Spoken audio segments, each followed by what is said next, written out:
I'm the smartest guy in the world? Says who? The IQ test you took in prison. You got the highest score in history. Brought to you by Carl's Jr. Yeah, dumbass. You've been smarter than President Camacho. That's how come he's making you Secretary of Interior. Okay, so who are you? I'm the Secretary of Energy. I won a contest, got to be a cabinet member. I'm the Secretary of State. Brought to you by Carl's Jr. Why do you keep saying that? Because they pay me every time I do. It's a really good way to make money. You're so smart, why don't you know that? Idiocracy is a 2006 American science fiction comedy film directed by Mike Judge, starring Luke Wilson, Maya Rudolph, Dax Shepard, and more. Let's take a quick look. At the dawn of the 21st century, the Army began a top-secret experiment. Meet Joe Bowers, our first subject for the human hibernation experiment. As you know, this is highly classified. However, if successful, we believe humans can be stored indefinitely. However, the trial run was prone to human error. See you in a year. And Joe slept slightly longer than expected. Half a millennium, to be exact. From Mike Judge, creator of Office Space and Beavis and Butthead. Oh my God! If you were the smartest person in the world... This goes in your mouth. This one goes in your butt. Hang on a second. This one goes in your mouth. And we're stuck with the dumbest people in history. If you have one bucket that holds 2 gallons and another bucket that holds 5 gallons, how many buckets do you have? 2? What would you do? Excuse me, I'm actually supposed to be getting out of prison. You're in the wrong line. I'm the smartest guy in the world? Says who? The IQ test you took in prison. You got the highest score in history. You've been smarter than President Camacho. Ladies and gentlemen, the President of America! In the year 2505. We got this guy. He's gonna fix everything. So you smart, huh? The ordinary will be considered extraordinary. I thought your head would be bigger. Idiocracy. For the smartest guy in the world, you're pretty dumb sometimes. Welcome back to the Cult of Films. This very special episode, I have a guest for the first time on this show. I would like to welcome the illustrious Coleman Yeti. Thank you so much for joining us today on the Cult of Films, sir. Hey, thanks for having me, John. Illustrious, I like that. That's right.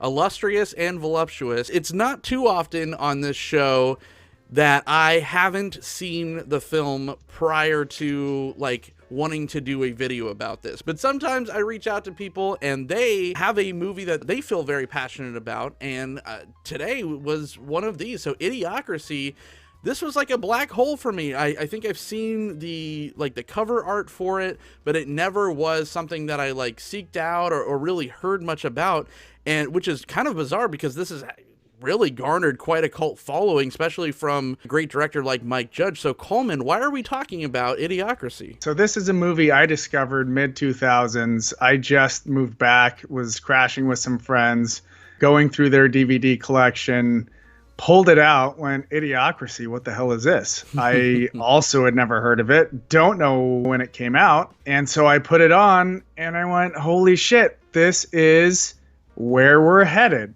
And it was a realization that I'd had years before. I kind of realized that I really thought humanity was more intelligent than it is as a whole. And it occurred to me in my early 20s that humans in general are pretty dumb. And then I saw this movie and went, yeah, that's where we're going. And then it's really resonated in the last few years. And Mike Judge had actually said himself that Idiocracy was meant to be a parody, not a documentary. But now it seems true to life, particularly in the last 4 years. Yeah, you hit the nail right on the head. Mike Judge isn't known for being, he's known for keeping his politics kind of close to the vest, and it's kind of hard to talk about this film without having a little political conversation in here because it's so spot on. Who knew comedy like this was going to be so prophetic as to not where we're headed, but kind of where we are now. And he even said, he's like, oh, well, don't call me a prophet yet. I was off by, 400 and something years, which was kind of a tongue-in-cheek commentary on how this is all happening now. I want to introduce my special friend. I'm drinking a couple Hazelicious from Rubens out here I think these are in Ballard. I'm drinking a hazy IPA. Drinking to your health, Mr. Coleman. L'chaim. Oh, well, thank you. That's a delicious beer, too. Mm-hmm. Yeah. Shout out to Lou that works at Reuben's, because she was just like, you never had the Hazelicious? And I'm like, yeah, no, I'm going to drink it on the show.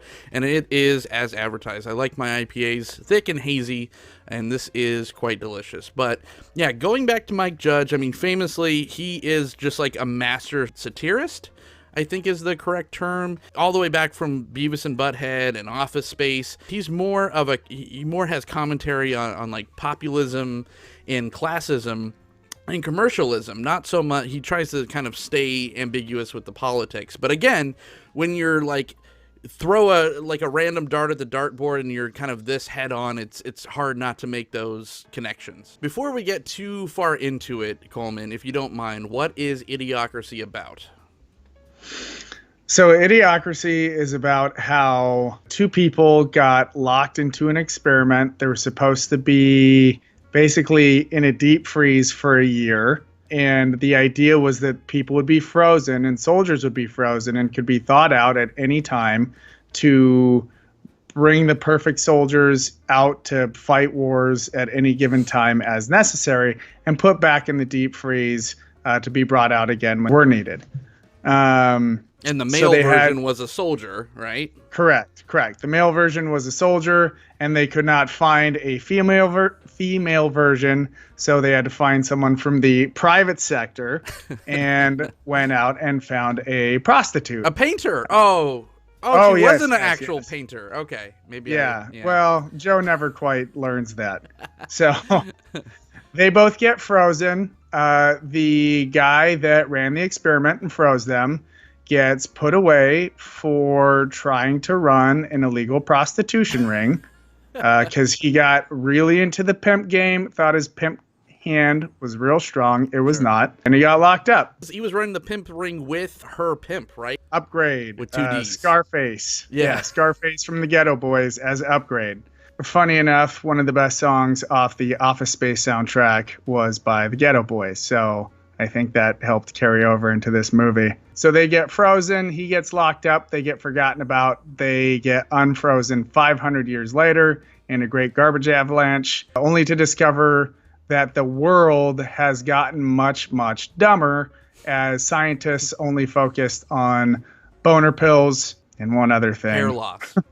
Oh, yeah. Hair loss and boner pills. All of the intelligent people stopped procreating or procreated far less because they were, thinking about intelligent things, while the dumber people just boned more and more and more and made more and more people until the whole world was populated by morons.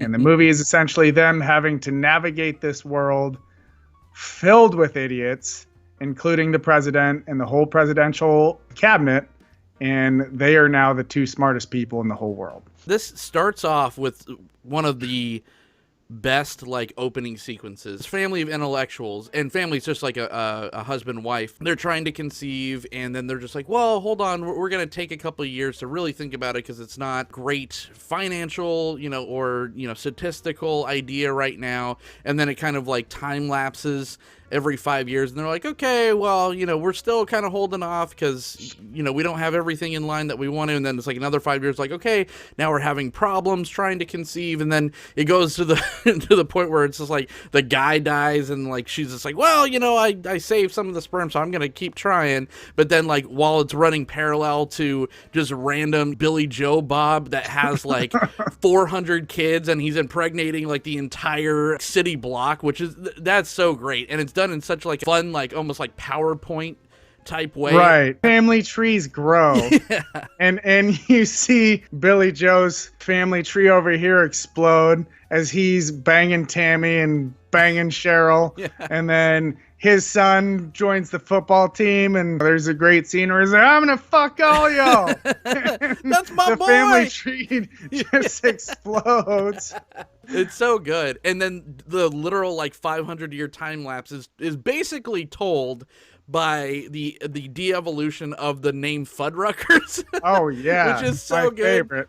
It goes from like Fuddruckers to like Bud fuckers to, you know, all the way to, you know, just butt fuckers. It ends up at butt fuckers. With like, and then like when he sees it for the first time in the future, it has like a child birthday party in there, right under the butt fucker sign. Yeah, it's so. It's awesome. Yeah, it's such a great montage to really explain how things are devolving, right, and how the world is devolving. Like that montage to just show the evolution or the de-evolution of the name down to buttfuckers just kind of shows you where the world is at each stage until they get to the most popular movie in the world being Ass, and it wins 5 Oscars. Reminded me of the scene in like Endgame where like the Hulk is talking to Tilda Swinton's character and she's just like explaining timelines and everything, or it's just like this specific timeline, like things had to go wrong to get here.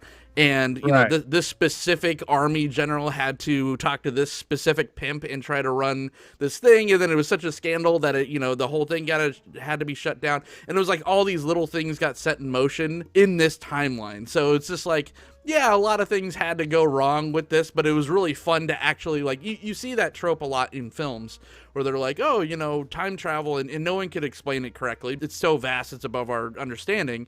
So it's just like, we explain it in these different timelines, and it's fun to actually have, like, be in that movie that's in this, like, weird-ass, like, this would never happen type of deal. You say it would never happen, but again, it's... Yeah, what the hell am I saying? This is happening. The timeline. We're in the movie. We're getting there. Jesus Christ. Our president is a brand name, you know? It's a fun dystopian type film, and it's very reminiscent of like the Marching of Morons by Cyril Kornbluth, where it's just like, you know, someone gets cryogenically frozen, then wakes up, and it's only, but the difference is they have like a very small grouping of intelligent people, but they're the ones that are like overworked and kind of like have to keep the lights on essentially for the dumb idiots that are the rest. But the person that gets woken up, real estate fraud guy, and so he's like a scam artist, and that's really interesting. Where this is just like literally your everyman. Like they had a perfect casting with Luke Wilson, because, you know, he's not the most handsome person, he's not ugly by any means, he's not even like Paul Rudd handsome, he's just a dude. Could have been the same character that's in Old School. Like he does that like every man so well, and this was perfect casting. One could even say he's the most average guy in the entire military. Yeah, and it was scientifically proven in the movie. Right. Average in every way.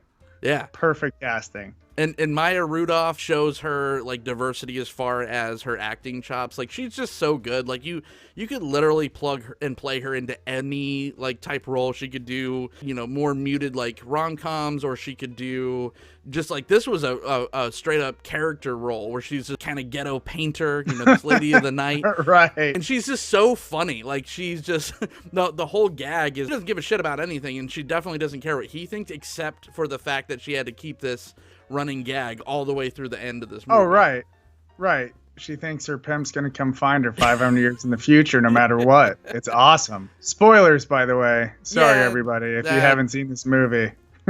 And chances are you might not have. So yeah, I will say that we do kind of want to. I mean, it's a early 2000s. This movie's what, 14 years old? If you haven't seen it, you know, okay, here's your spoiler warning. Turn this off now. Go check out the movie. It's a little tough to find, but if you do find it, you know, it's worth watching. Yeah, spoilers from here on out. He wakes up, all these things that have changed exponentially, and then the catalyst of this is the great trash avalanche. The great garbage avalanche of, you know, 25, 42 or whatever it is. This is where I pull a lot of comparisons to the movie WALL-E, because this is like WALL-E if the humans were still on Earth movie. Right. Where the humans in WALL-E were worthless. They had more intelligence than the humans in this movie. Yeah. But they were just worthless blobs of people. With no bones, like just right. They can do nothing for themselves between their joints. But even Dak Shepard has like a feeding tube when he's sitting on his couch with his like big gaming surround system watching the ball hitting show or whatever. And that's again so like current, where it's just like people that far in the future just sitting on their ass in their giant sound systems with a feeding tube, just watching people get hit in the nuts. Oh, yeah. No, this is the future of reality TV. Right. And I've never been able to stand reality TV. I've always hated it because it's always felt like maybe slightly more complicated versions of Ow, My Balls. On the violence station. Yeah. I love how it's Fox News still, but it's like Fox News, and it's just like the chick has like her tits out, and like the guy has no shirt on, and he's like the burly tan dude. Yeah. It's like that's what Fox News has evolved to. And he talks dumb. Yeah. I know that was not grammatically correct, but that's the best way to even explain it. He just talks like a dummy. Yeah, exactly. Yeah, no, it's hilarious. Like Dax Shepard, he does okay. Like I feel like it wasn't he didn't have like too hard of a role to do. Like he just like act like a horny idiot that likes money, and he did it. Like, right. Yeah, whatever. Yeah, I mean, it was fun. You really could have plugged just about anybody in the role. One thing I will say about this movie and revisiting it, definitely not PC by any standards of today. Like, it's all trigger-worthy language in this day and age, which I love. You take Justin Long's scene in there, Dr. and basically, right, and basically everything that Justin Long said is you couldn't say. You could not say today on anything. This movie would be picketed. They'd be, trying to burn Mike Judge's house down. Sure. Like, none of it. Yeah, and that's why I think that even the studio tried to hide this one. Just talking about a little bit of the production problems or just like facts is that Mike Judge had, I think this was like the last movie he contractually was obligated to make or to write under Fox because of, his long standing with King of the Hill. So he had this giant, this long relationship with 20th Century Fox. And this was just like, he was just like sitting in line at the teacups at Disneyland with his two young daughters at the time, and two moms like tried to cut each other in line or something, and they like smacked their strollers into each other and just went batshit crazy. And this was like, so he just started laughing, and this is kind of the genesis of how this movie happened. So he was like writing this and kind of making himself laugh, but even he knew that it was so non-PC and so like, okay, it's just a thing that's gonna make me laugh. Right. One, he didn't think it was gonna be so prophetic, and two, he was just like, this is just gonna be a thing. I don't care if it got like, I think legally Fox released it to 13 like theaters to have it be a theatrical release to fulfill that obligation. But both the studio and him were just like, yeah, this isn't going to live in the movie theaters. This isn't going to make us, billions of dollars. We're going to get our money back in the home media like we did Office Space. And they were 100% right. This one took longer. Right. But now I feel like this one, like everyone, was all over Office Space for so long. But I feel like this particular movie is still blowing up. Well, it's a cult film. People just keep discovering it. Again, I knew nothing about it. I never saw a movie poster. I never saw anything. I saw it on somebody's shelf and went, "What is this?" And they went, "Oh man, you got to watch this movie." Yeah, and it's one of those perfect storms, like putting Luke Wilson in a cryogenic freezer and waking him up. It was this perfect storm to Mike Judge didn't know what kind of system we'd be in 2020. Little did he know that Terry Crews, that type of persona, would be our real life president. So I think it took real life to kind of make this as cult of a film as it is today. We're looking at the cast. They're talking about the cast. And I wonder if all of these people signed on just because it was Mike Judge. And sure. Mike Judge had done some stuff. He'd done Office Space. I mean, none of these people were massive stars at the time, right? But they were names. They'd done some stuff. Luke Wilson had been in some things. Maya Rudolph, obviously from SNL, but I think she'd done a couple things at this point. Dax Shepard. This was kind of the end of his apex, really. Yeah, he did a couple things in that time. And again, none of them massive. It was the first time I saw Terry Crews, who is fucking amazing. And he's huge now. Well, not, he was huge then. Terry Crews has always been huge. He was an NFL player, but right. As far as popularity goes, he is on the top of his game now, doing like America's Got Talent, and he's just like all over YouTube and doing Hawaii 5-0. And now this was kind of the start of his thing. And I saw him interviewed or just as a guest spot on Rhett and Link, Good Mythical Morning, which is like a huge YouTube show. I'm sure people know that. But he was talking about this film, and he was just like, they were asking him questions. They're like, this is kind of how you cut your teeth getting a movie. And he's just like, yeah, I really liked it. Like, I really believed in this film. And he was just so happy that it's finally getting like kind of respect that it's due now. And he played it so well,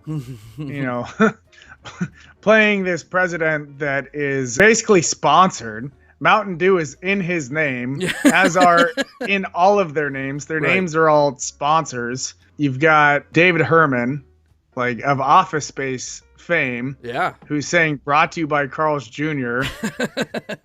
Every time he says something, just making fun of corporate sponsorships. Right. Terry Crews just played it so well. Yeah. And so much energy. And it's the energy you see that he has everything in now. Yeah. But it translated so well into this moron president knowing no idea what he did. Ex-WWF or WWE wrestler. It just worked out great. Is there more likable like him and Kristen Bell, I believe, are the two most likable people on the face of the planet, which is funny because Kristen Bell's married to Dak Shepard and he's not that likable in my opinion. So it didn't rub off at all. And Terry Crews is great in this too because he has this like long, I like the gag again. This movie's a lot funnier than it lets on to be as far as the comedy goes, because Terry Crews has this like full head of hair because all the smart people cared about hair loss. And the most famously, sorry Coleman, but the most famously bald person on the face of the planet, Terry Crews, has a full head of hair in this, which is just hilarious. I'm not the most famous person on the face of the planet. Second fiddle to Terry. If I could beat second fiddle to Terry Crews in anything, I would consider that a win in my book. All right, I'll take it. I'm definitely more jacked though. Don't take that away from me. I won't. Audience, don't tell them. Brando, the thirst quencher. It's just so great because these people are so. And again, this corporate thing, you have. In real life, this is like an analog for like universal health care and all that, where it's just like this one company got so popular where they outlawed water.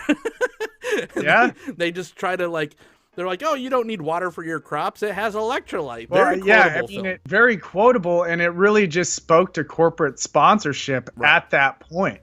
It is, and we've just quoted several different parts of how it's poking fun at corporate sponsorship down to like, it being in people's names, but it really does just go after corporate sponsorship and shed light and make fun of all of that. But it's really kind of where our world has gone, where corporations run everything. Yeah. And people just go for brand names and whatever else and whatever they see on reality TV. Super ahead of its time. By today's standards or like normal people standards, like Luke Wilson's character is kind of an idiot. Like he's just kind of an average Joe, average intelligence, but he could fix the world's problems as far as the crops go, because he's just like, we'll just turn water on, yeah Water the plants, don't Brando the plants, right? And people just can't seem to wrap their minds around that, because the only place they have water is in the toilet, right? Because it's got electrolytes, right? The plants crave.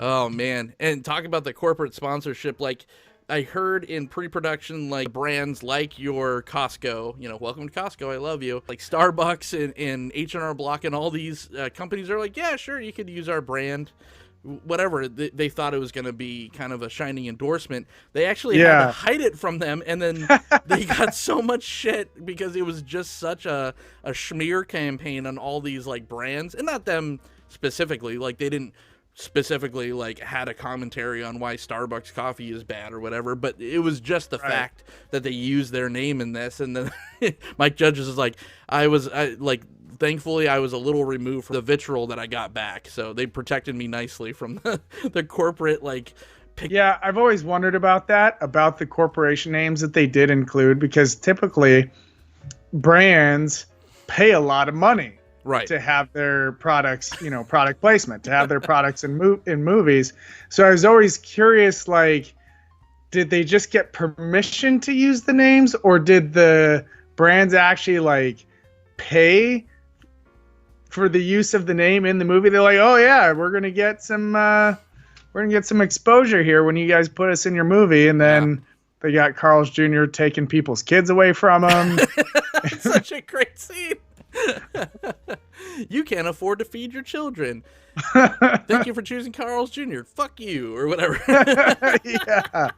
Have a nice day. Yeah. Your children will be removed. I'm really happy that you got me to watch this. You can't see them all, right? I pride myself in seeing a lot of movies, but when ones like this kind of fall through the cracks, same thing with with Nail and I back from episode 1 of this podcast, I love that these happen sometimes. So it's in my peripheral a little bit, but I never really looked into it, and I'm so glad that you're just I'm like, what do you want to do on the show? And you're just like, Idiocracy. I'm like, cool, what is that? I'm for it. And oh yeah, no, I think that anyone halfway intelligent should maybe just should average.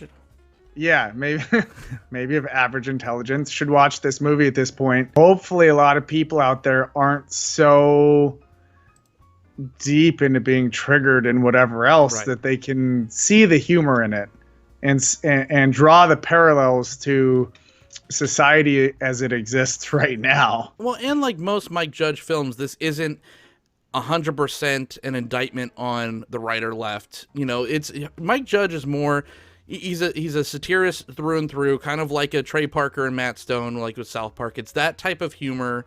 It is like you said, it has enough in there to kind of talk shit about both sides. Are people hypersensitive with some of the language? Sure. It's funny too, because we just did a review on Bring It On, and this is the same two trigger words that are in this film that are in that film. So if you're cool with Bring It On, your cheerleader comedy of the year 2000, then Idiocracy, yes, they use these words more in this, or exclusively. Some of the characters exclusively use these words. That's all they talk about, the R word and the F word, and we're not saying fuck. Yeah. yeah, that as well. That as well. I feel like this kind of tanked his career a little bit, because Mike Judge was on a real roll.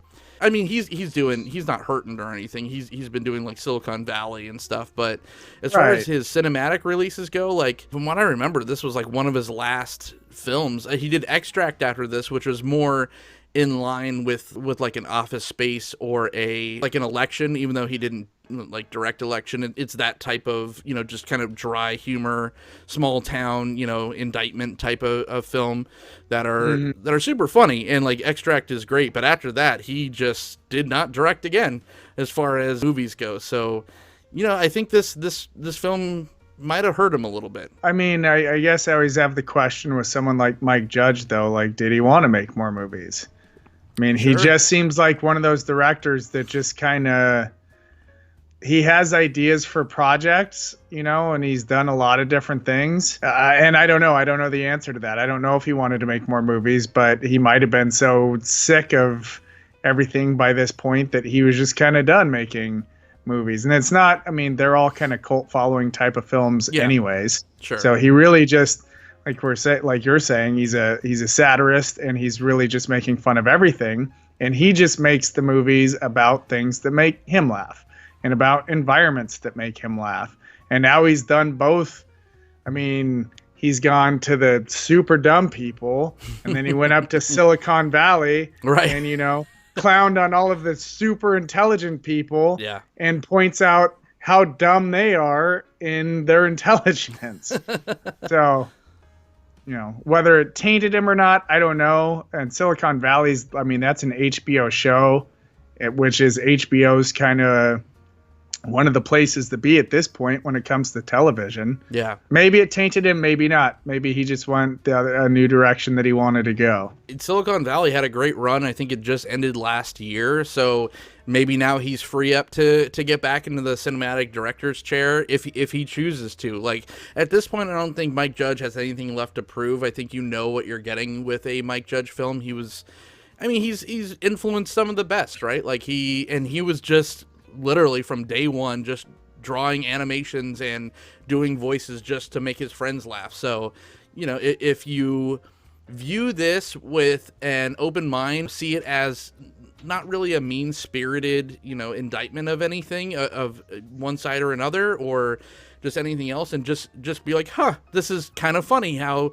many parallels this is running right now with what's going on. You could see the humor in that, then this movie, I think, is for you. So that's the type of people I would recommend it for. Who would you recommend Idiocracy to?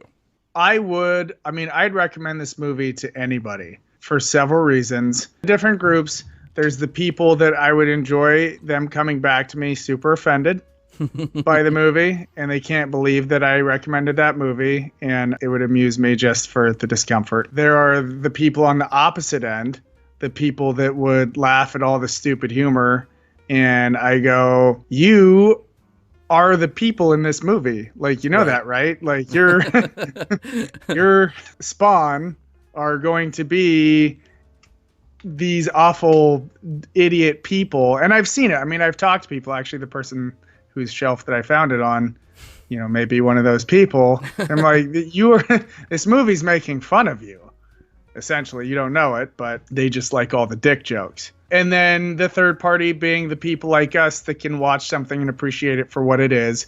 They can draw the parallels. They can see the humor, you know, for what it was then, and how much of it has come true, and really enjoy it for that. So really, you know, for everybody. But two of those groups, mostly just for my own amusement.